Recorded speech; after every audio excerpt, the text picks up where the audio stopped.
Hello friends, I am Dr. Sirajul Akfaisi. I welcome you in my YouTube channel.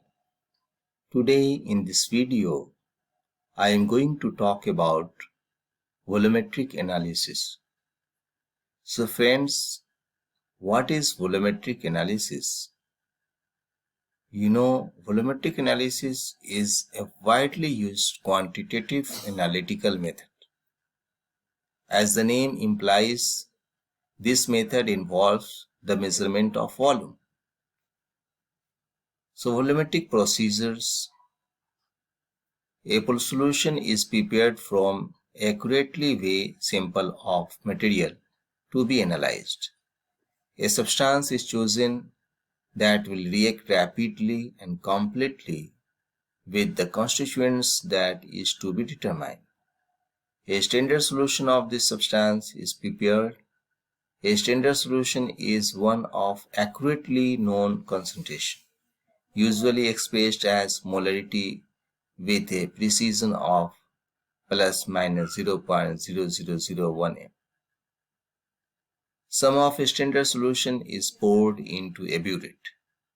The burette is graduated, usually in length of ml, so that volume of solution that passes through the stopcock may be accurately measured.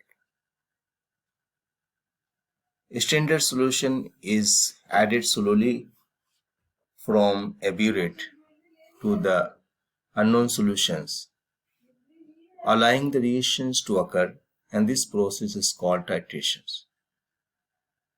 The solutions in the burette is known as the titrant. Ideally, the titration is continued until the reaction is complete. That is, until the amount of reactant added is exactly the amount required to react with all of the constituents, and that is being determined. This point is called the equivalence point. The equivalence point is detected by adding an indicator to the unknown solution before the titration is begun. An indicator is a substance that gives a color change at or near to the equivalence point. The point at which this change occurs is called the endpoint. The particular indicator that is used depends on the specific reactions involved. The titration is stopped when the endpoint is reached. The exact volume of a standard solution required can be measured from burette readings before and after the titration, since the molarity of the standard solution is known. The number of moles of titrant can be calculated. Furthermore, from a knowledge of the equations for the reactions, the number of moles of constituent present in the sample can also be calculated. Now friend, standard solutions. The most accurate and convenient way of preparing a standard solution is to weigh the reagent accurately, dissolve it, and dilute the solution to a definite volume in a volumetric flask. And this method can be employed only if the reagent is primarily standard. In order to qualify as a primary standard, a substance must meet the following requirement. It must be obtainable in pure form. It must be stable both in pure form and in solution. It must be easy to dry and keep dry. It must be soluble in suitable solvent. Unfortunately, many useful reagents do not meet these requirements. In such a case, the reagent is dissolved and made up approximately to the concentration desired, and this solution is then standardized by titrating it against a primary standard. A solution standardized in this fashion is a secondary standard. Now friend, titration procedure. Carefully clean the burette with Alconox solutions and brush to remove all dirt and grease. Rinse the burette with several portions of tap water by partially filling it, draining a small portion through the tip, pouring the bulk of the rinse from the top of the burette while rotating it.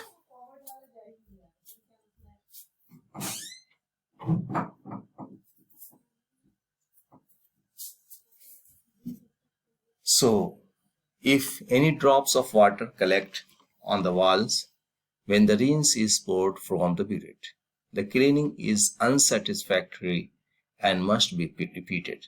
Finally, rinse the burette with 2 or 3 portions of deionized water.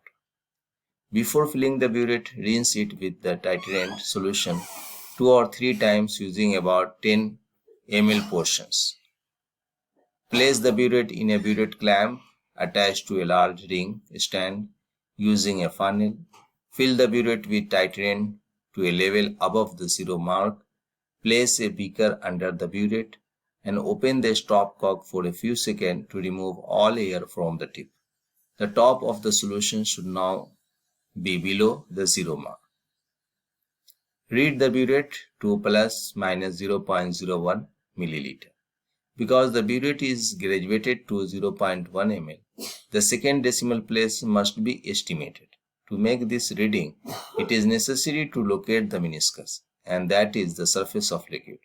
With respect to the marking, the reading is considerably affected by positions of eye and by the color of object behind the burette. The variation of the apparent position of the meniscus is called parallax. To minimize error due to parallax, meniscus should be level with the eye. So you can see here low reading, correct position of eye reading is and high reading. So avoid parallax error by using correct eye positions. Friend, the variation of color behind the burette can be eliminated by mounting a piece of black tape on white paper